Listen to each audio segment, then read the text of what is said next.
Hey guys, it's your girl Kizzy Rock, and yes, Kizzy Rock is my birth given name. Happy third recording on this Monday. I want to say hey to all my subscribers, new as well as seasoned. I got a word for you. Tap in. So guys, I had someone to message me. They're fairly new to my page, and they was very intrigued by my last recording in regards to being spirit led. And this person is very much newer on their walk, and they wanted me to give an example because they feel like that is their journey, but they're kind of in between. And so I figured I would give an example, especially because something literally just happened within the last 10 minutes of today. But first and foremost, like I always say, go to your source. These are just, mind you, we all have a different walk. We all have a different journey, right? So be careful not to ever compare or think that your walk should be parallel, to someone else's walk. It's a very intimate walk with God. So God will let you know how he will use you. So if you're not being used or hearing the way I'm hearing, then understand that we all hear from God differently, right? Some people can read a scripture and get an answer. That is not me. Even if I understand the scripture, I don't get answers or revelation. Well, I think I did one time. But I hear more so less in the audible voice, or just like it's this. It's hard to describe. It's just this. It's this feeling. It's so peaceful. I can't really describe it in words, but it's clear. It's like a channel. It's clear. So it's not like how I'm speaking to you guys. It's very soft and subtle and just gentle, right? And that may not be your experience, but I'm going to give you an example. Again, this is just my example. So I was in Walmart roughly about an hour ago. So you know how Walmart give you like the from the machines, you can get like the cash back, the $100 cash back. So I typically always have cash on me. But I didn't today. And I wasn't even thinking about it, if I'm honest. I wasn't thinking about it. But I got nudged to get cash back. And if I'm honest, I was just being lazy. Like, I had a long night last night, and I was just ready to get up out of Walmart. So I forgot about it. I got to my car. I promise you, crunked up the car and got convicted to turn the truck back off. Oh my goodness. If I had just done what I was supposed to do the first time, I could already be back in my bed. But I had to get back out the truck, go in Walmart to get cash. Had to buy a pack of gum right there just to get the cash back, right? So see, now this is why it's important to do what God tells you to do the first time, so you can just go ahead and be done with it, right? So I still had no idea why, because in my mind, I was going back, to my hotel. Like I'm not going nowhere else. I'm tired. I'm going to get back in my bed, right? So I had no intentions on going anywhere. However, as I was driving back to my hotel, then I got this conviction to stop to this particular store. And Lord knows I didn't feel like it, because I'm dragging today. Promise you I'm dragging. Promise you I'm dragging today. So I went into the store. Lord, I don't even know why I'm in here. Now, when you're tired, you can't even really look through the things like you want to.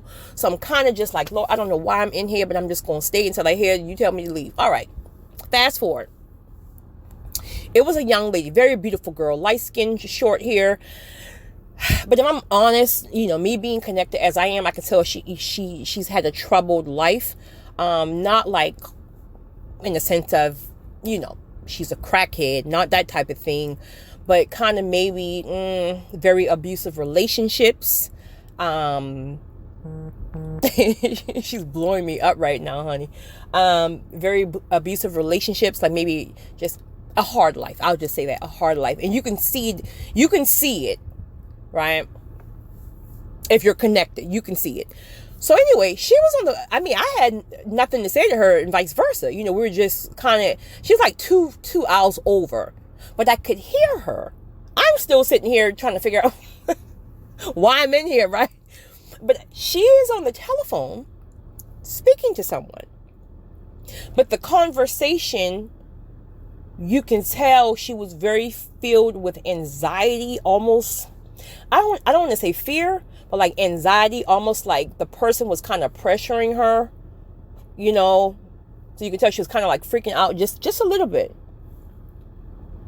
Boom, instantly I knew, okay, Lord, this is why I'm here. I don't know why or what you want me to say or what you want me to do, but I now know why I'm here. I got convicted. I know it's her at this point. What do you need? Not like that, but what do you need, Lord? What do you need? So I then started checking out, right? But I knew I had to linger for a bit, but I started checking out. And the reason I started checking out is because, again, with me, I have to give myself like just a little space to be sure sometimes that it's not emotions and heart, which I move with that too a lot. So I have to be careful. Make sure there's not emotions and heart and that it is spirit. And so when I got back to my truck and I sat in here, boom, conviction. That $100 I gave you, go back in there and give her the $100. Now, listen. I tell you guys, like, I'm the bold chick. I'm the fearless chick. I never worry about, Lord, is somebody going to think I'm crazy if I say this, if I walk up to a stranger? I'm just not that girl. And again, I'm a people's person, so I can start a conversation, you know, in a drop of a dime, and you're my best friend, literally. So I don't struggle with that. I know my best friend struggles like that. She was like, girl, God is telling me, and I don't know what to say. I'm like, just go speak. What do you mean? But she's not as all in your face type personality like I am. So I got the $100 and I was like, what do you mean to say? He like, just go give her the money and I'll tell you what to say. So all right, I got the $100, right? 5 $20 bills. I didn't see her when I went back into the store right away. So I kind of like had to look for her, and I finally saw her. She was in the aisle by herself. She was no longer on her cell phone. So I walked up to her and I said, hey. So she looked at me. Immediately, I saw her spirit was so beautiful, as troubled as a life that she may have lived or endured, probably in her 30s. I could tell that she was a beautiful spirit, but a beautiful spirit, but experienced a troubled life. So I said, can I ask you a question? I said, I'm going to be honest with you. I'm not the Bible thumping girl. I'm just not that girl. I don't try to force people. I don't walk around trying to. That ain't who I am. I promise you, I'm not. I don't say anything until I hear from God to say anything, right? And if you are the Bible thumping person, do what you do. I promise you. If that's how God uses you, do what you do. I'm just not that chick. I'm not going around talking to everybody I see about, do you know the Lord? That's just not who I am, right?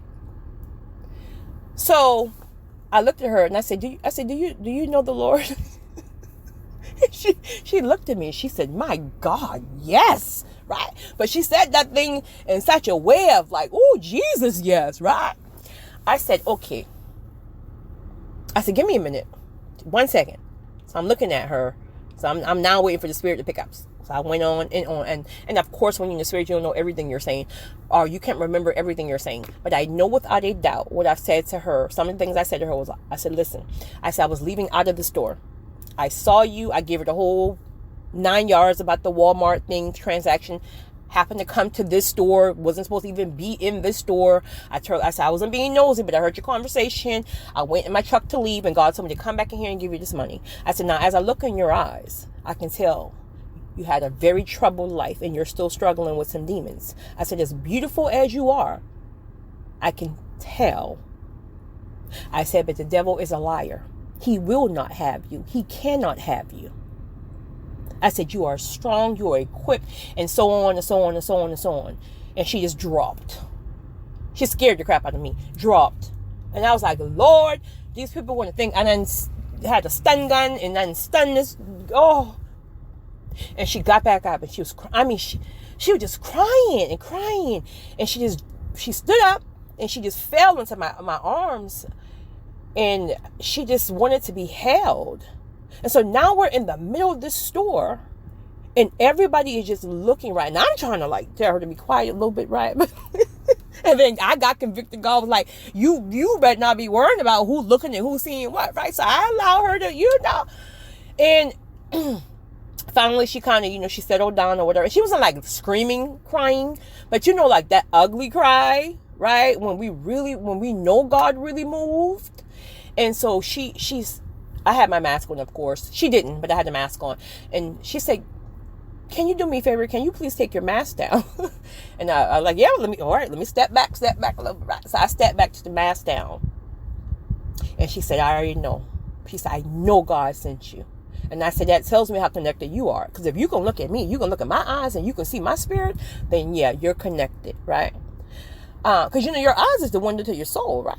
And so she said, there's no way. There is, and she told me what was going on. This is her sending me some pictures. I'll tell you about that in a second. She said, of course she didn't tell me what was going on. She kind of gave me an idea. But she was like, I'm telling you, I have been asking God all day. God, please, you're telling me to have faith. Like, we're almost at the end of the day here. I had faith since the time I opened my eyes this morning. There's just no way. I see nothing. Nobody's not returning the call for me to borrow the money. There's just no way, God. And she said she almost got tempted to do something that she knew she wasn't supposed to do. And she just kept getting convicted. And God just kept telling her, don't touch it. Don't touch it. Don't touch it. And boom, here I came at the very last minute. Now you see why obedience is important, because you can mess around and be disobedient and then you're going to be responsible, right? Because see, God is going to use you as a vessel to help somebody out in the sense of where it could keep the other person on the right track, right? So he's using, and then again, I'm sure if you made your head hard and was disobedient, God would use somebody else. But the point of the matter is you will be dealt with for that. Obedience is so important because you don't know what God has to do. God is not here physically walking around. So he's using his vessels. And here people are worried about, oh, well, I ain't got no time to be giving nobody no money. I got to pay bills too. Honey, let me tell you something. When God can trust you, God will give you the world because it's not your money. It's not our money. He gives it to you to help others. He makes sure you're good in the process, but he gives it to you to be a blessing to others for him. So why wouldn't he give it to you? Why wouldn't he make sure you're always in need if he can trust you? So I get it. Everybody can't give $100. I get it. Some people are convicted to give thousands, even millions. But would you even give $2 if you're convicted? Would you give $2? Some of you are probably saying no. Well, and that's why you're going to have $2 for the rest of your life. You're going to be stuck with $2 for the rest of your life. Play with it. I'm telling you, this thing ain't no joke. I'm telling you. So anyway, so she's blowing up my phone now because, texting my phone because come to find out, she's also an artist. You know those artists that can, like, they just like scribble things and it becomes a picture. Like they're not painting a picture, but they kind of just freestyle, I guess, and it becomes a picture. So she paint spiritual, godly, crosses, things like that, pictures. And so she was like, I want to bless you with one of my paintings. And so she's sending me all of the different paintings now where she want to bless me back. And I'm going to receive it fully. Download it or however she wants me to do it. I don't even know. I got to call her back. But here's the crazy part, right? I started making this recording one before this one, and I had to do it over because she kept calling the phone. I can understand why she blowing my phone up like that.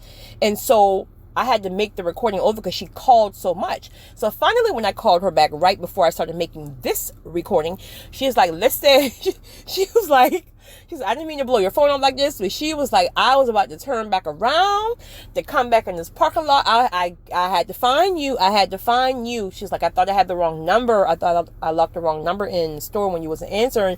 She's like, I was freaking out because she was like, I want to give you this painting. I got to bless you back. I have to bless you back, And I just want to encourage those of you too. Sometimes when people want to bless us back, sometimes we kind of feel like, oh, I did it for God and you don't need to bless me back. I'm bad with that. I'm just like, no, sis, you good. I mean, I'm just a vessel. But then people you have to receive what they want to give you as well, because it's almost like that's their, you know, their way of being grateful, right? They want to express their gratitude in whatever way. So receive that, even though you know you're being used as a vessel. So I want to share that with you guys. So listen, I promise you, God can trust you. He'll give you the world. You guys have a great one. And listen, I'm not doing no more recordings today. I'm telling you now. Well, if I'm convicted, but I'm not, I don't think I'm going to be convicted. I'm going to get my bed. You guys have a great one. It's your girl.